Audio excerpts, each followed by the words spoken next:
said thank you for today, Father God, because we know the race is not over yet, and the victory is not won yet.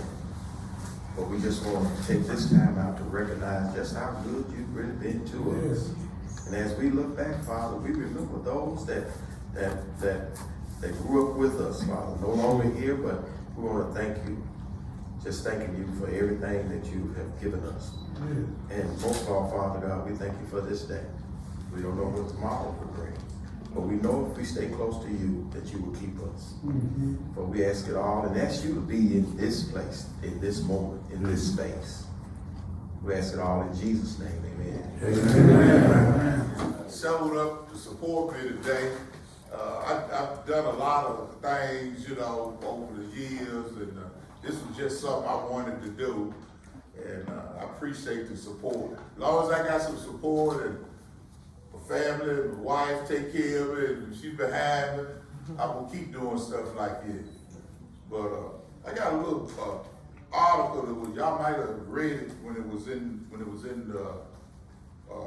the Tennessee magazine.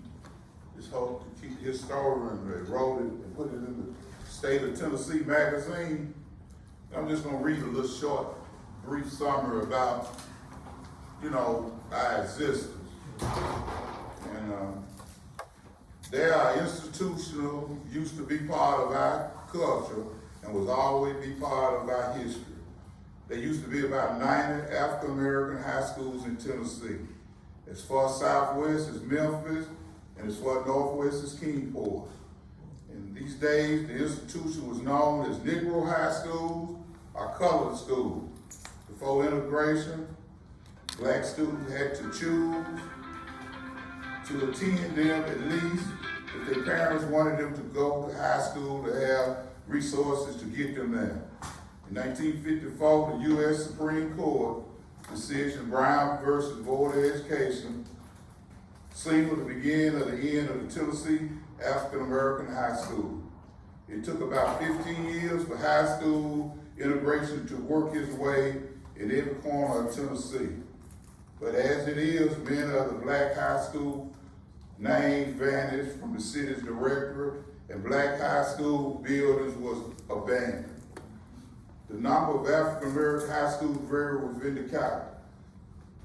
Shelby County had 14 at one time, and 15 counties didn't even have a single African American high school, which means that many black residents that counties had to make arrangements for their kids to get high school in other counties, sent them to kids to other counties.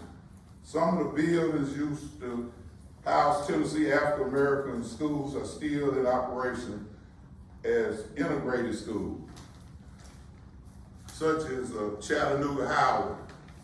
This is still a high school. And most African American high schools were named from permanent national or local heroes. Tennessee had 4 high schools to carry the name of Carver. That was Shelbyville, Tilton, Mary, and Ray County. And however, many African American high schools were simply called training schools. Trainers, get us, sit down, be quiet. Call it laugh, but that's why we got that training. And about 15 high schools that used to house us, or they still use it for other public use. And several of former school buildings still have dedicated rooms at the school for, as alumni rooms. Cameron got one, Haynes got one, Pearl got one, and, do y'all have one, Church? Okay, well, they got us in the old band room, which we got it fixed up as an alumni room. But Haynes, when they built the new Haynes, they built them a room on there, and it's nice. So that's just a little brief thing I just wanted to read. I'm copying from the magazine, but I just wanted everybody to kind of know what we all do. Good afternoon, everyone. A glimpse of the history of Wilson County High School, Lebanon, Tennessee.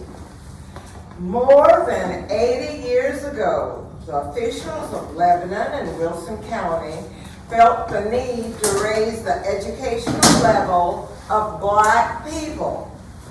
Thus, the Wilson County High School was born.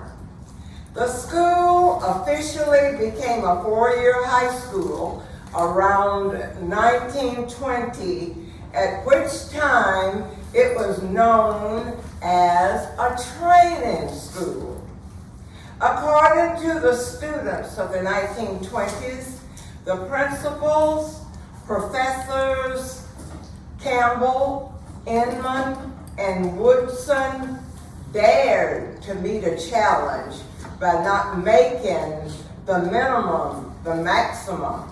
They taught courses beyond the minimum requirements prescribed by the state, which caused these students to become well-rounded, responsible citizens with a strong belief that education, along with Christian and moral principles, would be the key to freedom and equality for Black people in this country. The first physical plant had 4 rooms with wood and coal stoves and was built to accommodate approximately 50 students. It was destroyed in later years by a violent storm.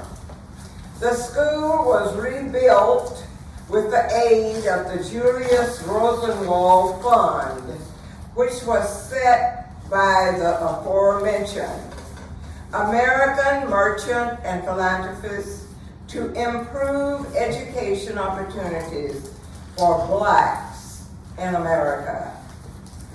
Even though there was financial support provided from the philanthropists, the Black people of the county provided the physical labor.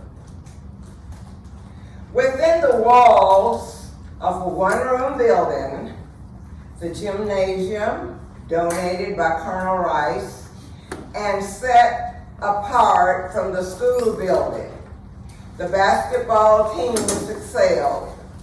As the years passed, one of the tasks of the principal was to prepare the building and build the fire in the pot-bellied stove before each event. The football teams traveled to the space provided on a said date for practice and games. The athletes surmounted these obstacles and were able to meet each challenge with vigor and often victory, defeating many of the leading teams of the state, such as a known rival, Pearl High School of Nashville, a top-ranking school in Tennessee. In the 1930s, a group of Black citizens presented a petition to the city and county governments requesting updated facilities for Black students. But that request was not acted upon until the late 40s. A new building was constructed and occupied in 1950 with approximately 200 students, grades 9 through 12.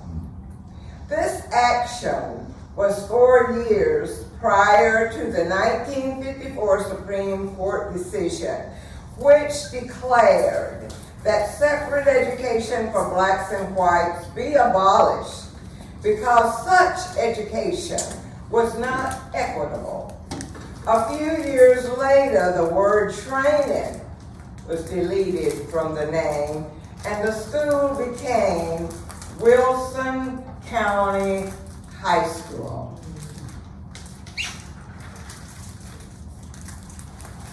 As the enrollment increased, the curriculum was expanded from the basic courses of English, math, science, home economics, and agriculture to include chemistry, advanced math, economics, typing, and other courses.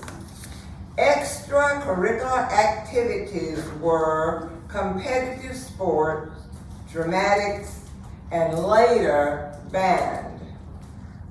Dramatics, directed and produced by Mrs. Bessie J. Gibbs Crawley, and on occasion Mr. James Farrell, were always a special event.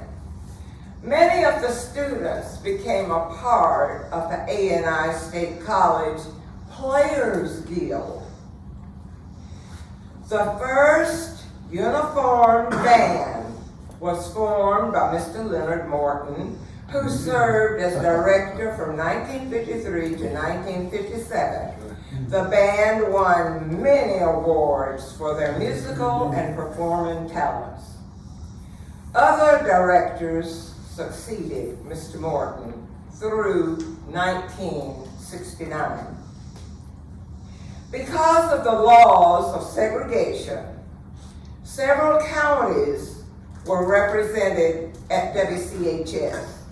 Students came on trailway buses and later in community cars seeking an education, which they found at this high school. Through the leadership of these dedicated persons, Mrs. Cordelia Norris Gwynn, supervisor, Professor J.R. McDaniel, W.A. Ballard, Harrison Jarrett, Albert Moore, Joseph Thomas, James H. Bryant, and Carlos Bruce, and in spite of a history of poor facilities, a lack of supplies, and the minimum curriculum provided for Black students, a large percentage of the WCHS graduates have excelled in every avenue of endeavor.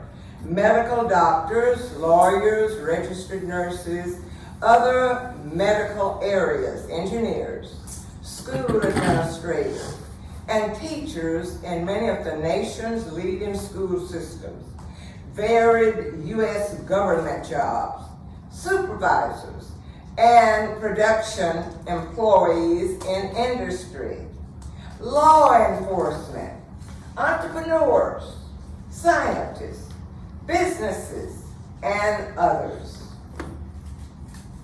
At the end of the 1969 school year, Wilson County High School was closed, and all students were assigned to Lebanon High School.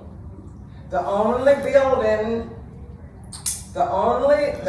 building served as an office building for a while, but it is now has now been torn down, and a housing complex stands on the grounds of our beloved Wilson County High School.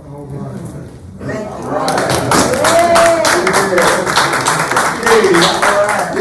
This is Reverend Troy Mary, in case anybody don't know him, but I think a lot of my homeboys, they really know you, you know what I mean? But They used to add another name. yeah, well, you know, you can tell it's a mixed group here. You can let them in on your little seat. All right. Yeah, the floor is yours. Good afternoon, everybody. Good afternoon. I'm a Pearl High graduate class of 1966, born in Buena Vista. So I was raised by Haynes High Wildcats. my cousins, the Southalls and the Pattons, played football at Haynes High School. Williams, Southall, George, and Garfield, and Dewitt Patton, Frank Patton. They raised me. The youngest cousin, first cousin of about 12 families out of Brentwood, Tennessee. Some people say how you can stay in the South all night. They're the same roots. And so I'm just proud to be here. I'm praying that this will take root and just keep going, and going. I wish that some other schools could have been here, Bird High, Ransford, Howard High. When I was at Pearl, nobody could remember when we ever beat Howard High. But in 1964, we beat them.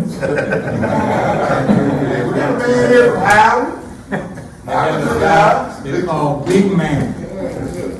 Big Man was about 5'5", 635 pounds. He actually played football at Tennessee State. But they would come to the line and say, Chattanooga Choo Choo, coming over. You. Point to you, and that's where they run the ball. So I got to witness a lot of people in athletics, but I also got to witness a lot of people in academics, civil rights, and some other arenas. Pearl High's beginning came about at a meeting in 1800s, about 1883 or something like that, at Clark Memorial United, well, at that time, the Methodist Episcopal Church. The black leaders in Nashville determined that they needed a new entity. Joshua Pearl was a white man, but they listened. So Pearl started as Pearl Elementary. Later, Pearl Junior High.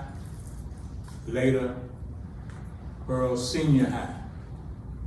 The first classes were for high school were held at Meigs in East Nashville, but it grew so large that plans were developed to build a new school. McKissick built the school that's on the corner of 17 North Johnson now.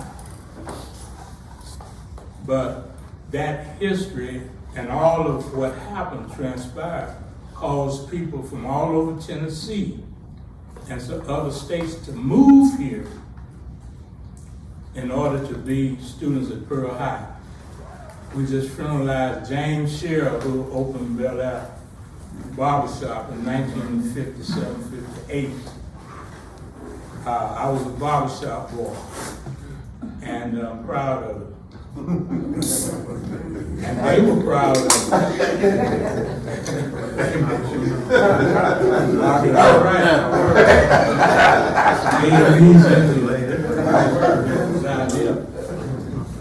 And so, when it was announced that I was doing my trial sermon at Lee Chapel AME Church, the people looked up, and at the door was a great cloud of witnesses. John Henry Hill and Brother Barbershop. Who are these people and where do they come from?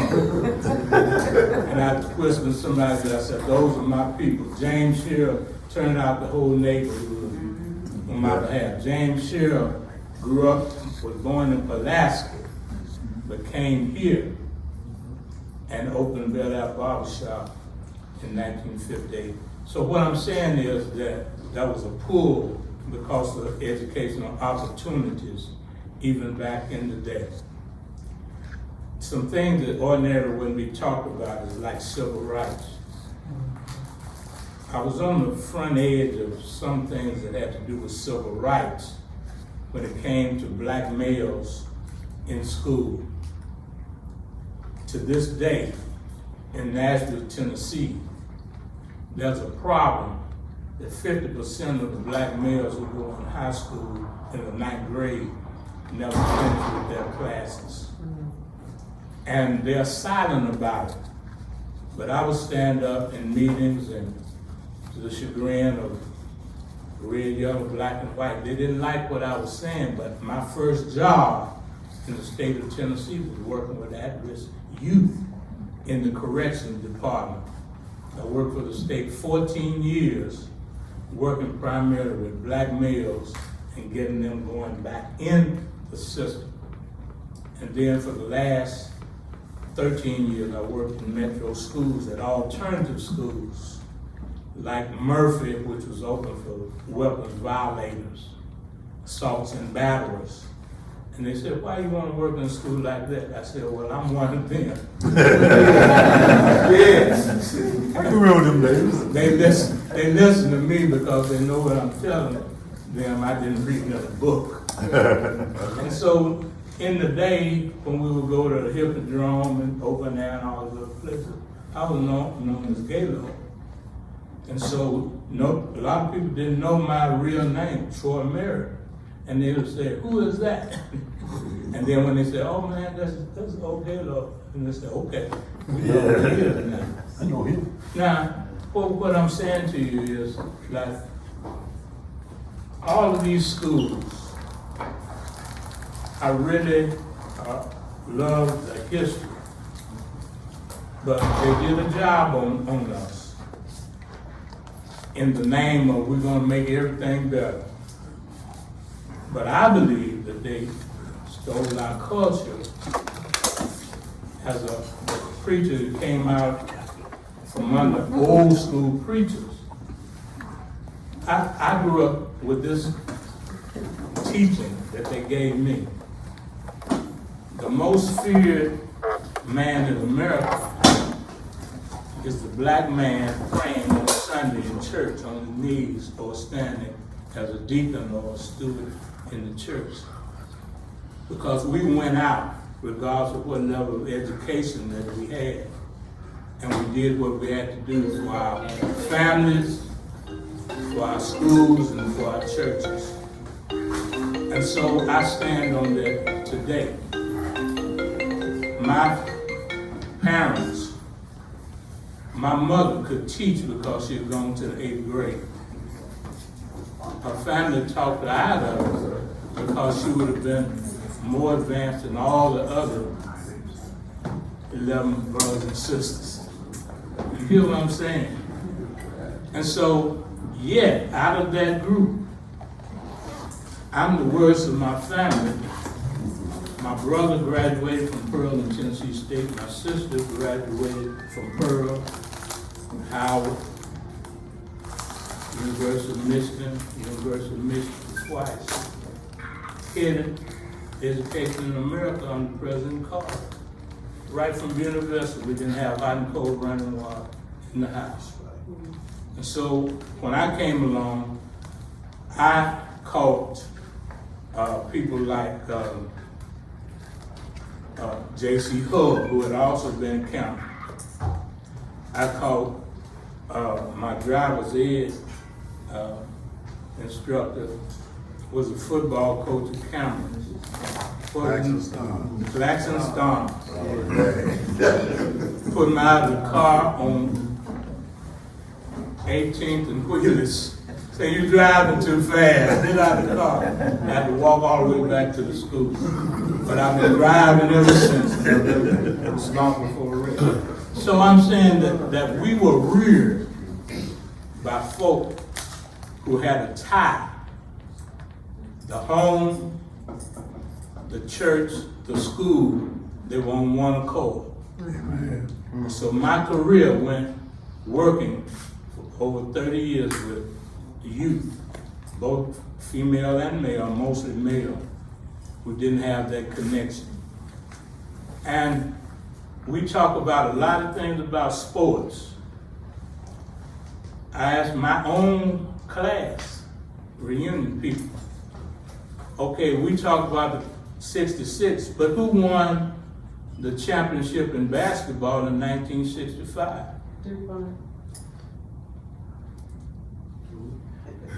Sorry, wrong answer. Pearl, who did they beat? Cameron. Gallatin Union. And the game was harder than the one we won against Memphis February. Because they would always, I was being in-service meetings. I know this, I'm telling you, the background I got, the teachers that I had. I would be in services, and they talk about the disadvantaged and underprivileged children. And I would hit the floor, and I said, excuse me, who are you talking about? Because the schools that I went to didn't have any underprivileged people. Because we have people who've been in space, put stuff in space, been the head of this internationally known. And the problem is not that they don't know who they are, but we don't know who they are. And so I'm still in the mode of learning about what we have done, the history of these schools. To this day, I'm an honorary member of Carter Smith and College Hill Alumni Association in Columbia. I pastored there down there for 9 years and was the district elder for 8 more years and whatever else. But they brought me into their alumni association.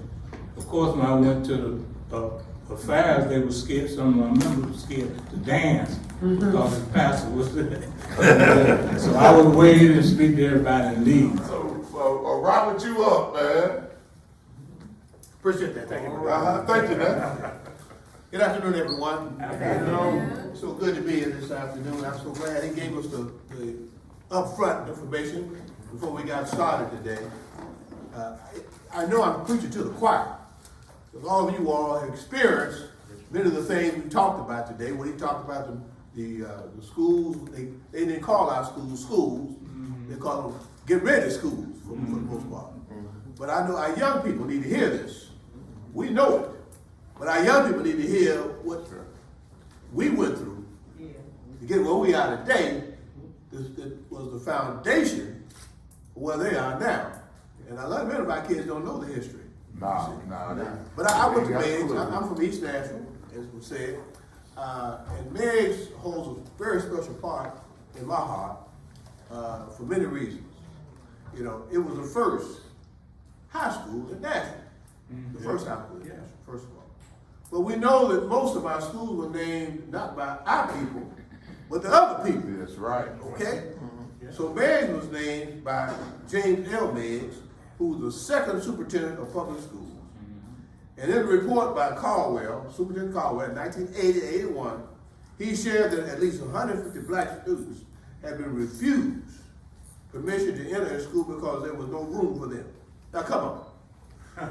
No room. Okay? All right. In 1881, the National Board of Education appropriated funds for 2 new public schools for black students, Pearl and Meigs. Both built in the same 2-story brick plan. Black suffrage worked at Meigs School in the 1891-1892 school year. Now Meigs opened as a grammar school in the fall of 1883 on Georgia Street, okay? And could accommodate only 600 students.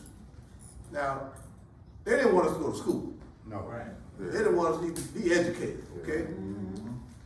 So it goes on to say, Robert S. White, a black man with 3 years teaching experience, served as Meigs' first principal.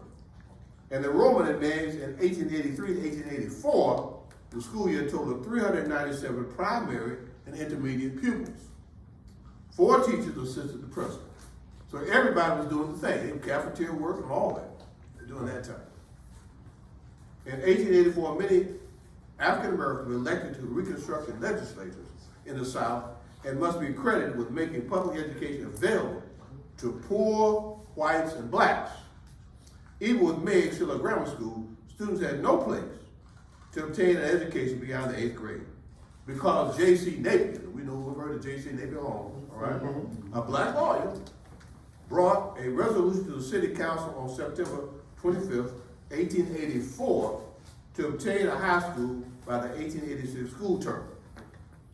However, by the fall of 1886, no high school was established and pushed it back. Again, not having a high school for black children became an issue when Miss Sandy Porter in an effort to further educate for her son, James Rice Porter, who had finished 8th grade and was ready for high school. When the 1886 school term started, she sent her son to Fall High, which is now known as Fall. Okay. His arrival there started quite a sensation, and he was instructed to return home, as the school was not for him. All right. His mother sent him back for the next few days, and he refused. Other black students were encouraged by Porter's efforts to try the same, and were also refused. On the consequence of their refusal, a meeting was held September 14, 1886, drawing attention to scholars who had been excluded. A resolution was created and read. At the present session of the city public school, many colored youth who applied for admission to the 9th grade were rejected, being told that the Board of Education and City Council were unable to make necessary arrangements. There were no temporary or permanent high school facilities in Nashville for these rejected students, as the law directed. Again, they use the law against them. Again, it's nothing new, okay? It would be high and no compliance on the part of the city to, as speedily as possible, consummate permanent high school facilities for the present and rapidly growing class of colored youth who were passing beyond the present school grades, and for the lack of which are forced to close their school lives much earlier than first contemplated. A petition be circulated among colored people and their friends. Now, we got to step up now. For colored people and their friends for signatures, asking the city council for the necessary appropriation for the above purpose. Now, the notice of the following was inserted in the daily paper on September 16, 1886, and asked for interracial efforts. All citizens, both white and colored, who are interested in promoting the educational interests of the youth of the city are earnestly and cordially requested to meet at the Spruce Street Baptist Church on Friday evening, September 17th, to take further steps by endorsing the object and action of the meeting held at Clark Chapel Tuesday night towards securing the high school grades in colored public schools. Now, you know, it's unfortunate that we had to fight to get an education. It's unfortunate that we were the ones who were moved when schools were closed. Now, I went to Meigs from grades 1 through 11. And I was part of that movement in '69 when they finally decided, when Metro and Nashville finally decided that they want to integrate schools. But who did they move? Black children. Cameron was closed, Pearl was closed, Meigs was closed. And I had to go to East High School for 1 year, 1970. But I was looking forward to graduating from Meigs. You know, I love being in that cracker box when Meigs played Pearl and Cameron, Haynes, all the great schools, you see. But you know, that was family. Right. And you know, we had great teachers, outstanding teachers, who believed in education, believed to prepare us for the future. And they didn't take no mess from you. They would make sure that you were prepared. So when we went to East in 1970, for the first 15 years at East High School, the top 10% graduating class was from Meigs. Valedictorians, salutatorians, all of them came from Meigs. Now they're sitting there scratching their heads. What's up with that? Because we know we had hand-me-down books. Right. You know, I sit in the classroom in Meigs, I see a book from East High School, which I lived in East Nashville. And when we lived on North 9th Street, I could look and see the back of East from my house. And I'd hear the East Side Band play Dixie at football games. I hear you, drum bass. They played Dixie. So I made sure, when I got to East, and I played in the band at East, I made sure I went to the music room, Grill, and found Dixie. And I put that right in the trash. They were still in the book, huh? I practiced my Michael Jordan. But you see, because they were given the wrong information. I tell folks all the time, when white people sit around the table, they talk bad. to the children. That's why they talk bad to us. When we sat down at the table, we talked about loving people. You know, how you take care of one another, how you look after one another, how you need to move faster and learn more and be productive, you see. And so when they get that wrong information, they didn't understand why all these kids coming from Meigs that having down books And smarter than we and are. smarter than they were. You see? I mean, it always, I'm a former educator myself, and I taught in metro schools, and they wanted, you know, I always patterned myself after Miss Ford, one of the great history teachers in Meigs, John Fair, Right. you know, camera people know about John Fair. Leroy Wright, Oh, yeah. Leroy Wright, you see. Everett Walker, those great teachers we had at Meigs, and great principals, J.K. Petway and Gupton, who was a coach at Pearl High School, okay? But they preached excellence, not mediocrity. So I pushed my kids to be excellent, as I was taught. But you see, you know, it's unfortunate that, again, our kids don't get to hear the real deal, and where what they can actually accomplish themselves if they put their mind to it, you see. You know, Meigs was our mascot was the Mavericks. So what they did, and I knew the principal who did it, when they moved Meigs to Highland Heights to redo Meigs again, I'd be dogged if they didn't make Meigs the Troubadours. What mess with some troubadours? We were the Mavericks. So what they do now, you mentioned all the schools that have their own alumni room. When you walk in Meigs gym, they have a head of a steer, a cow, formerly known as Meigs Mavericks. Ain't that so? Now, that's you know. And I told her, I said, why'd you do this? Why'd you do, you know, why can't the school still be the Mavericks? It's just some daggum troubadour, okay? But you see, that's the mentality that they have. Yeah. Don't recognize greatness. Don't recognize that our school came to make kids understand the importance of what education is about. Yes, sir. So I'm glad to have this opportunity to come. Man, I'm glad you could make it, bro. Thank you, good brother. Yeah. Appreciate you all. Thank you. Appreciate the words, man. All right.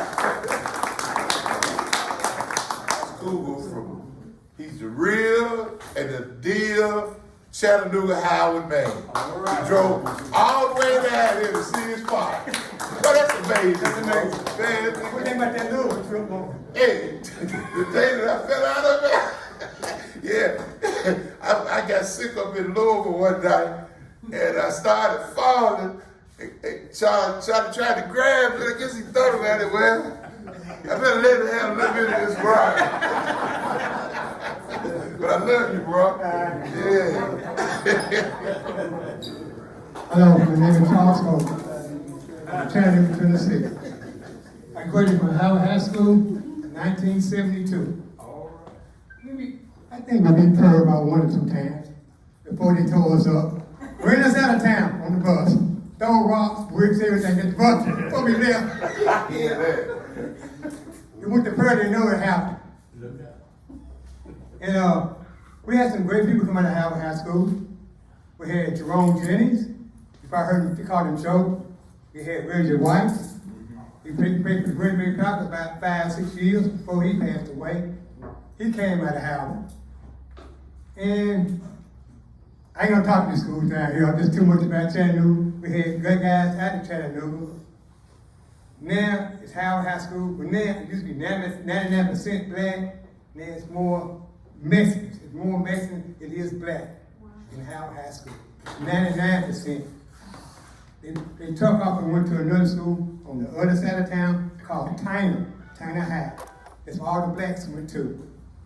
So now the Mexicans are taking over the Howard High School. And I can't talk to y'all school though. I let you know I'm from Chattanooga. Amen. All right, Charlie. I would like to say good evening to everyone. I want to thank Michael for inviting me out. When he invited me, I asked him, I said, Michael, who else is going to be there? What's going to happen? He told me he had a couple of speakers. I said, yeah. He said, yeah, I got a couple of preachers going to speak. And I said, wait a minute. What denomination of preachers do you have? He came out and told me he had a Baptist preacher, a Methodist preacher. I said, no, I can't come to that. It's too many. Too many times I spent listening to the Baptist and the Methodist preachers. It takes too much time. But anyway, I'm from Dallas, Texas. I went to high school at Lincoln High School. Our colors were purple and white. I'm adorning a shirt now from a 55 class reunion. And Lincoln High School was developed in 1939. It was the second high school built in Dallas for blacks. The first year that Lincoln came into existence, there was 1,200 students there. Oh, I see a bunch of folks looking at faces here. And it was about 1,200 students there to start out with in 1939. Lincoln High School was built in South Dallas. The first high school, black high school, was in North Dallas. And we're talking about across town. You know, traveling across town to get to school. It was kind of rough. But anyway, Lincoln came into existence in, like I said, 1939. And it was in a predominantly white neighborhood. We're talking about a black school in a predominantly white neighborhood. The school was named after a residence in that area. It was Lincoln Manor was the residence in that area.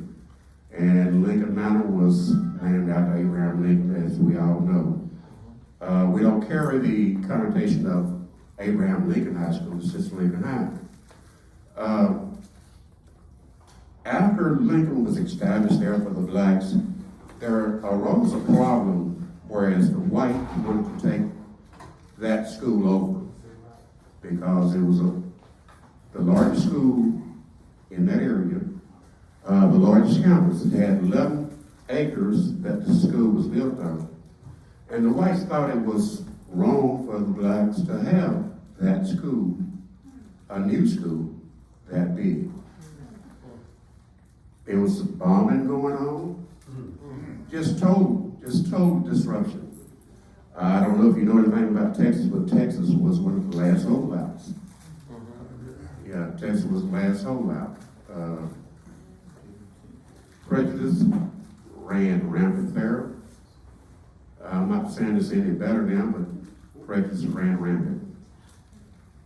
After I entered Lincoln High School, I didn't really know a lot about the history until Michael came and said, we're having black schools here in Tennessee being recognized. And I said, well, you know, if I'm going to speak, I better find some history out about Lincoln High School.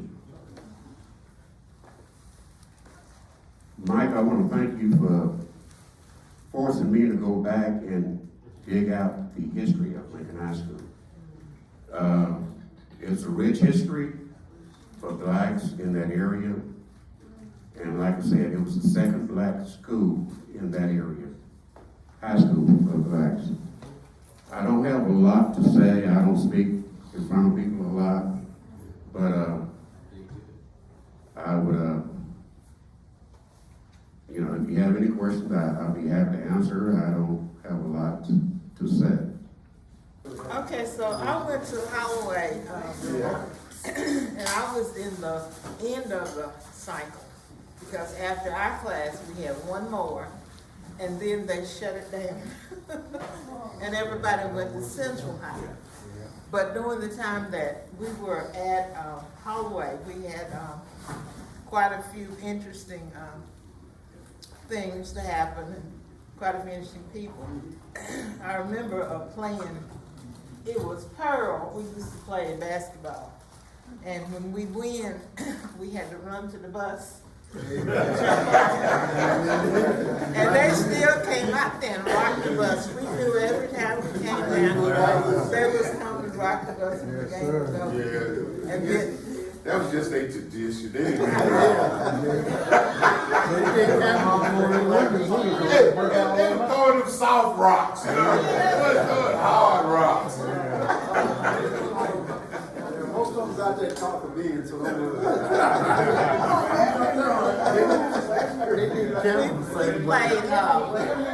we played Shevelsville, or Chevel if you're from Benton County.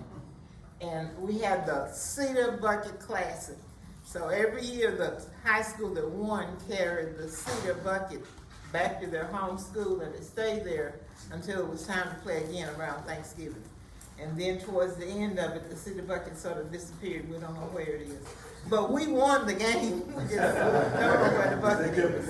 And then we had several interesting principals, and I was talking to somebody the other day, talking about how discipline wasn't a problem during the time we were in school.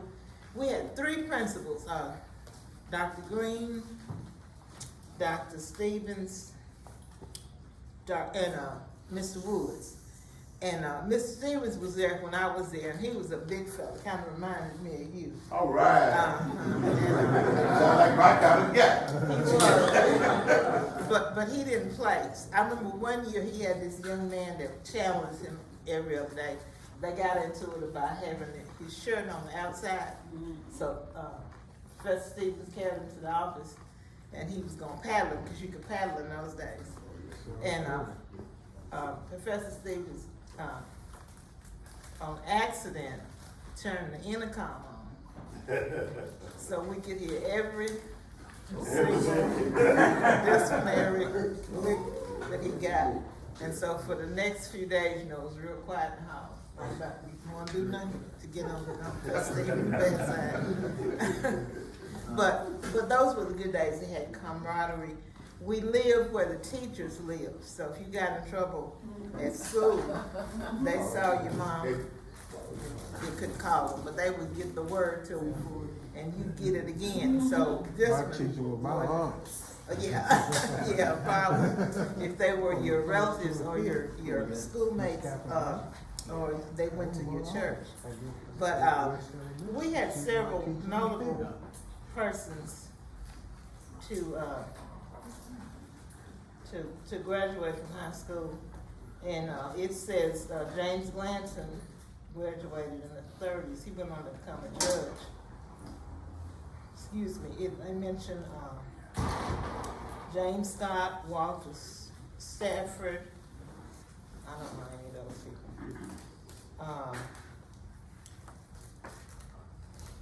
James Watkins graduated. He played at Fisk after he left Holloway. Bud James, Robert James, who's now a minister up there, played at Holloway. And then they talked about how some of our graduates went on to college. Ms. Woods went to MTSU and graduated, and they talked about that. She graduated she enrolled in '62. But now when we graduated from high school, they weren't real keen about seeing us show up on MTSU. The first couple of people went out there and tried to apply, and they lost their applications. But then after a while, they started taking our graduates and graduating. I graduated from MTSU as well. All right, do you have any questions? Because you guys could Google up the rest of the stuff.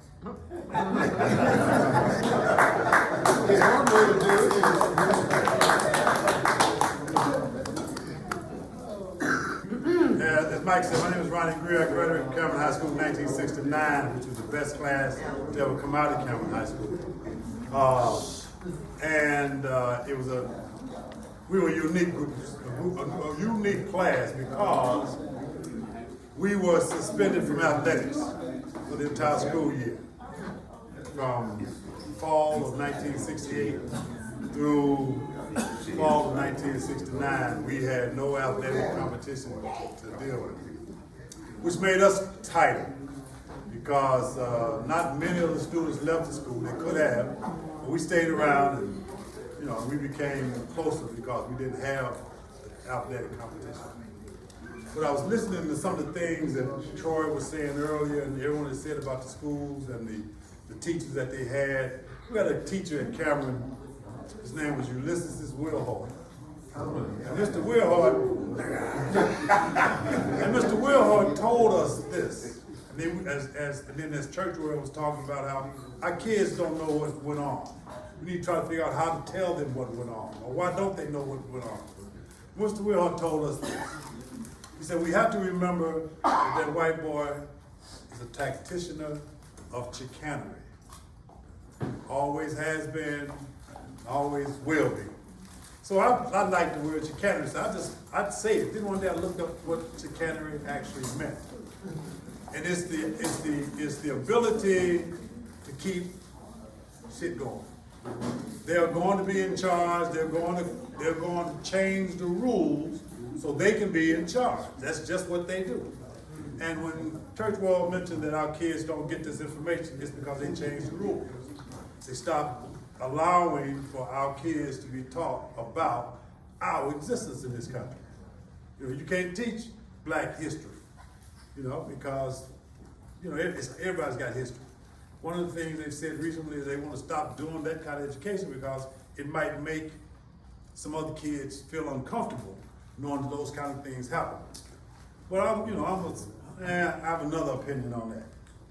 It's just that the judges and the preachers who are, like I am, 65 to 70 years old, don't want their grandchildren seeing them 50, 60 years ago out there with the Ku Klux Klan hat on, screaming and hollering at these little black kids.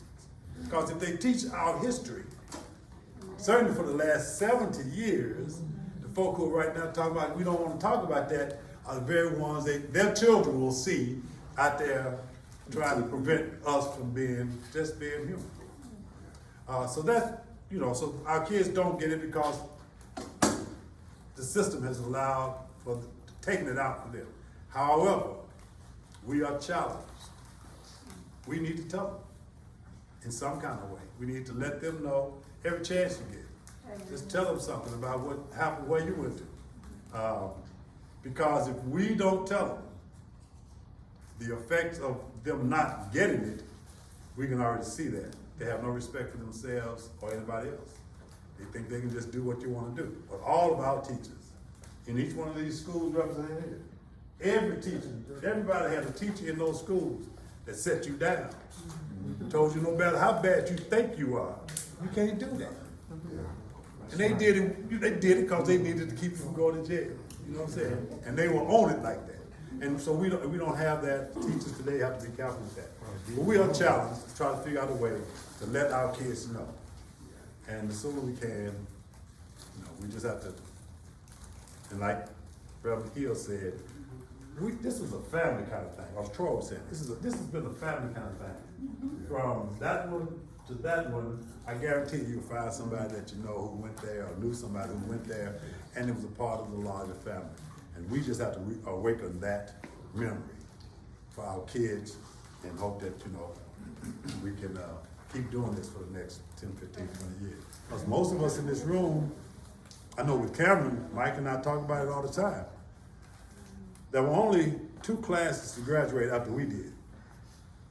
And they did not keep, they kept the school for a little while. It was a middle school. But it's no longer serving in that capacity. It's a school now, but it's a charter school. Okay? But the history of Cameron as it stood, we got a room in there. And occasionally they allow us, Black History Month, to go over and meet the kids and take them through.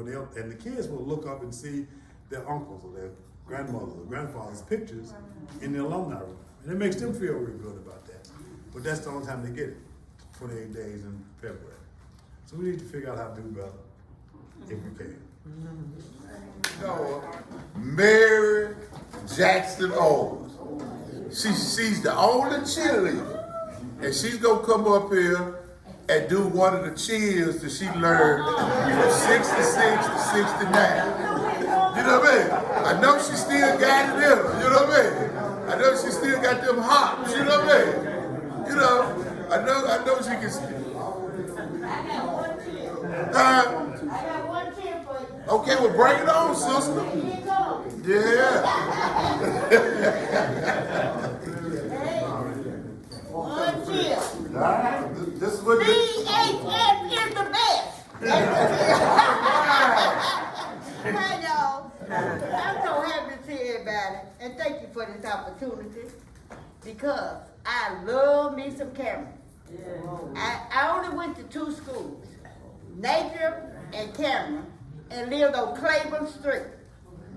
So that tell you, 2 blocks away from both of them. All right. Right. And I couldn't wait to get to Cameron. Some of y'all was ahead of me. And I was watching y'all go to Cameron while I was at Napier. But when I got to Cameron, I was so happy because my brother had 2 brothers that went ahead of me. Oliver Jackson, he graduated in 66, and Carl Jackson graduated in 68. And Carl had a homebound teacher. He could walk till he was 12, my brother, and then his back began to curve, and he had a homebound teacher. And so the classes come from Cameron. And he used to win on the radio so much, VOL, we got disqualified. But he was home all day, and he could dial his phone. That was a rotary phone back then. But anyway, when I got to Cameron, I was excited. And so I got there in the 7th grade. So that was 63. In 65, I joined the cheerleaders. And I became a cheerleader for the main reason I could go to basketball games and football games. All the games. Because I knew Mama may not pay for me to go, you know? And being across the street from the school, I said, I got to be a cheerleader so I can go to all the games. So I cheered from 65 through 69. And as Ronnie said, our class was suspended. It was heartbreaking, I have to tell you. And I know for the players, football players and basketball players, it was heartbreaking. But God is so good. Mr. Jackson kept us focused. Yep. And he said, we just waiting. We gonna come back like a roaring lion. We gonna be roaring when we come back. And we did. So we won the state championship in 70 and 71. Losing only one game. You know, and I cheered the game at the auditorium, and you know, and what happened, you know, the fighting and rioting and whatever, but it was wrong for them to suspend us because everybody was there, whites, blacks, people in school, out of school. It was just wrong, but we took the blood, we took that lick, and made it through. And that's what I wanted to say, y'all. You know, a love for your school means a lot. And I'm kind of glad that I could finish at Cameron because I loved it from the beginning. But when they talked about playing Pearl, if we played Pearl at Pearl, I had to go in the bathroom and take my cheerleader suit off. You want me to beat me up? It's all right, man. And so I just want y'all to know those were the good days, and God brought us through, and He's still blessing us. And let's all of us be together as a family, no matter what school we went to. They went to a black school. I think this just shows how we still together. And everybody is on the same accord here for this day. And you know, and that's something that a lot of people, the younger generation, need to learn. You know, the kids can't understand how I can talk about people here in Cameron and talk about people from Pearl, talk about people from, you know, all schools. Cause I had heroes in all of them. And speaking of a hero, I'm going to call on you, Dale Scott, and bring your perspective from Clarksville. You up on the north side. You know what I mean? Just bring it on in here, bro. Oh, Put it where the ghosts can get it. Like the Black Eagle used to say. Put it where the ghosts can get it. I will give thanks to God first. All right. I'm glad to be here with all you beautiful people. I mean, when you get old folks look good. I hear you, man. Everybody looks good. But I'm from Montgomery County, Clarksville, Tennessee, Byrd High School. And whenever we come to Nashville and play a Nashville school, Cameron or Pearl, and we beat y'all would rock our bus. So in return, y'all come down there, we rock y'all bus. I think that was a tradition of black folks or something like that. Down the hill in the back of the school, right? Yeah. But let me tell you something about Byrd. In Montgomery County, it was only one school you could go to. All the blacks from all the communities around it came to Montgomery County to Byrd High School. And Byrd High School, before it became Byrd, it was a Methodist-sponsored AME church that had a school in their church. And that's where blacks was educated. But in 1923, Robert T. Burks founded Byrd High School. And so that's who funded Byrd. And Robert T. Byrd was a doctor. He was educated up here in Meharry and come through the schools up here and became a doctor. And after he became a doctor, he went back to Clarksville and he had the first hospital in Clarksville. Not the first black hospital, the first hospital in Clarksville. And he's also did the first brain surgery in Clarksville. And this is a black man. He was like, his mother and father was like his mother and father was like ex-slaves. I put it that way. They were slaves and then they became ex-slaves. So I guess that was when Texas finally told everybody y'all was free. And he was the third kid of their descendants. And as he grew up, he just always wanted to help and do these things. And so he started the school in Clarksville, Byrd High School, and it started in 1923. And from 1923 to 1970, it was Byrd High School. And the funny thing about it, Montgomery County didn't sponsor the school till until 1952. They started giving them money. The city or the county incorporated the blacks. I guess because we was paying taxes and we asked for some kind of support from them. But Byrd High School was on the land that was given to him by another black family. Gave them the land and they built Byrd High School. So Byrd High School was sort of like an untouchable school for the white man. He tried to do things to mess it up, break it up, or whatever. We got our supplies and books eventually from the city schools. That's what the white kids would get these schools, and we get boxes of schools, books, and we pass them out to everybody like new books. But it's been in the school system about 5 or 6 years. When you get back to the end of the chapter, they already got the answers to it. And if it's a black kid in the book somewhere, they don't wrote nigga all over it. No, it's probably colored. I don't know what they call it, then coon or something, you know that. But actually, we was recognized as colored people then. That's how we was recognized as colored people. And I really like you to feel the pain that these people went through to educate us.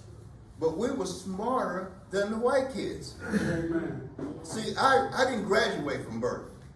I graduated in 71 and they closed Byrd in 1970.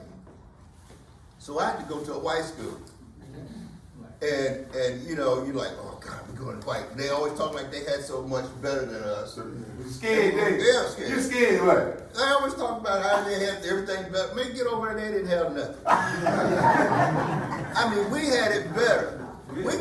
Black folks really got bamboozled there. I think they wanted our teachers because we was more educated than their kids were, and they was getting the new books.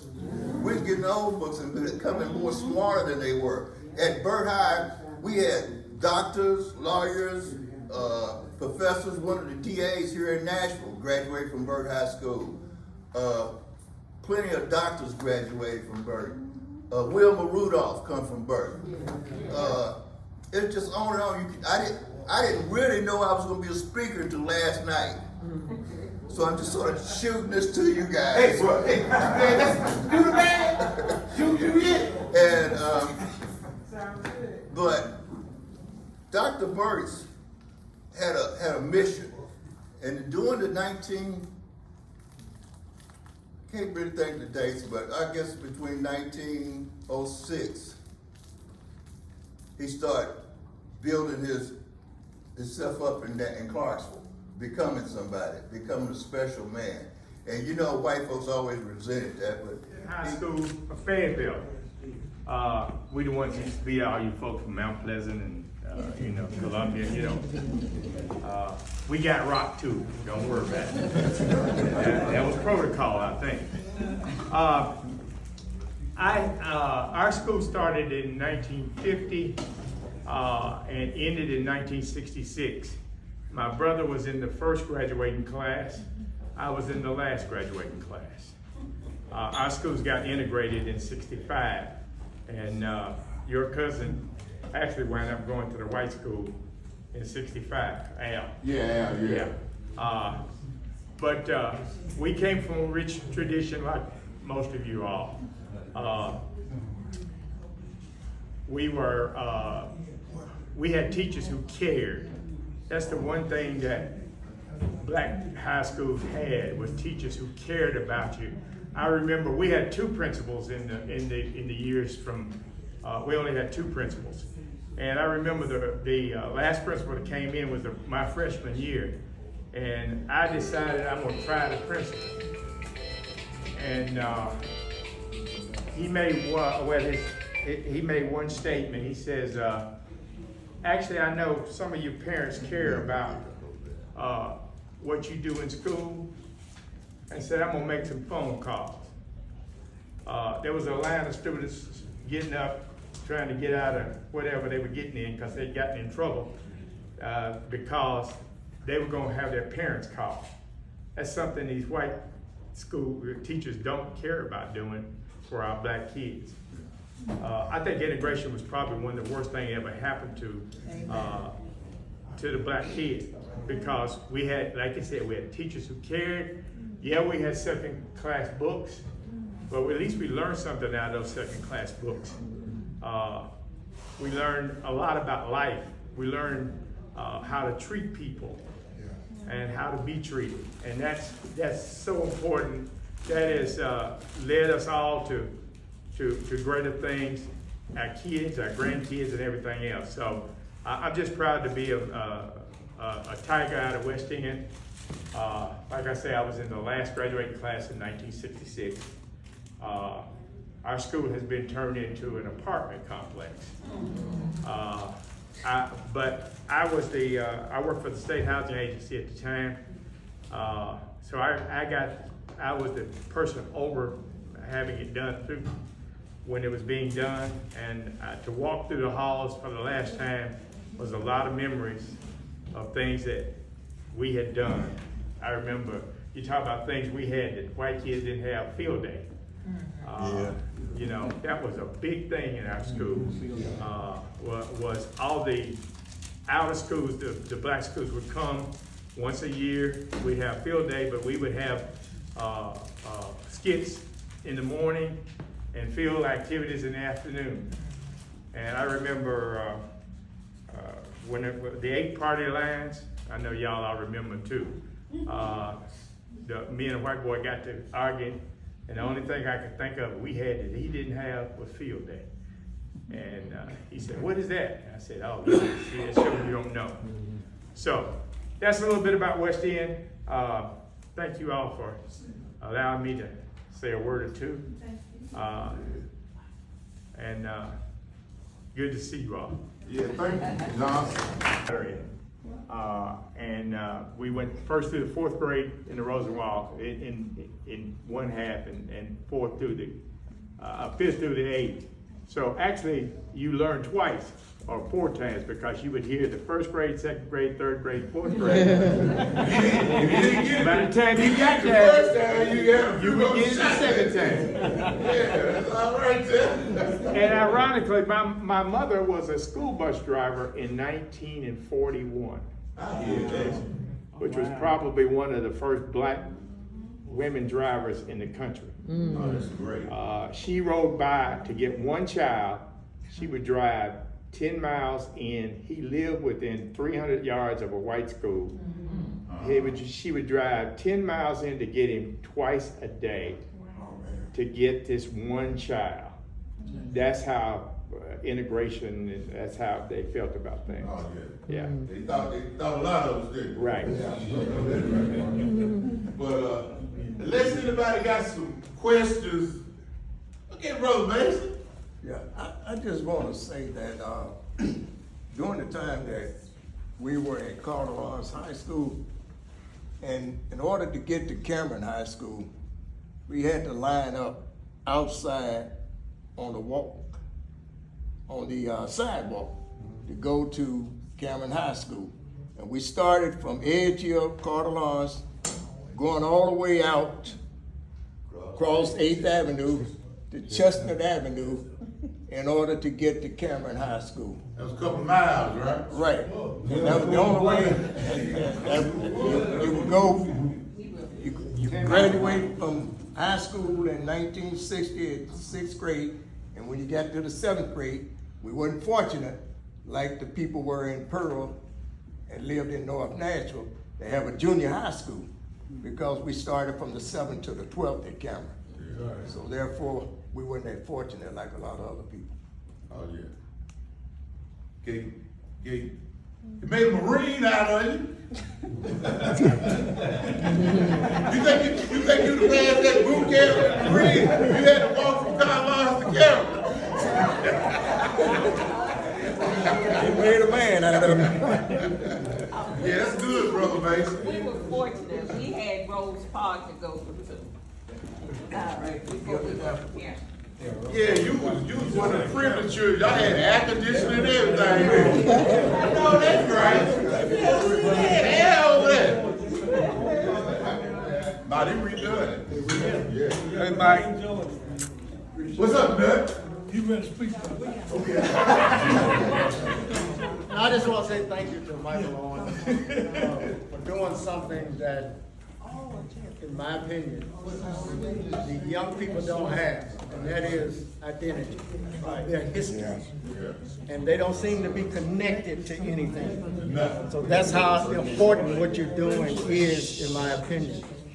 And being raised when I went to Detroit in Reverend C.F. Franklin's church, he was an advocate of not letting white people take our history or tell our story. Yes. So, thanks to you. May God bless you for doing this. Yes. Appreciate you, brother. Keep it on. Y'all named my birthday weekend, feel good. Coming out. Show me a lot of love, you know what I mean? Yeah, thank everybody for coming. Hold on just a minute. Is that any school have school reunions? Yeah, we have a Cameron. Cameron does. Every 5 years, Pearl. I host a school reunion for the Wilson County High School. Yes, sir. Now, some of you all were fortunate because you had a choice to go to. But in Wilson County, there was only one black school. If you travel 50 miles, 60 miles, or whatever, it would have to go so far, sometimes you had to go on 2 buses. One bus would take you so far, another bus would take you. The rest of the way? But, get a transfer but the reason I ask because the school reunions are kind of fading out. And I challenge the ones that's old enough to try to keep it going, and it's hard. Because most of the older people, I'm 85 years old, and most of the older people has died out. Young people don't know anything, but every 5 years we have one, and I used to have about 150, 200 people, old and young. And we try to put on something to inform the young people how we got there,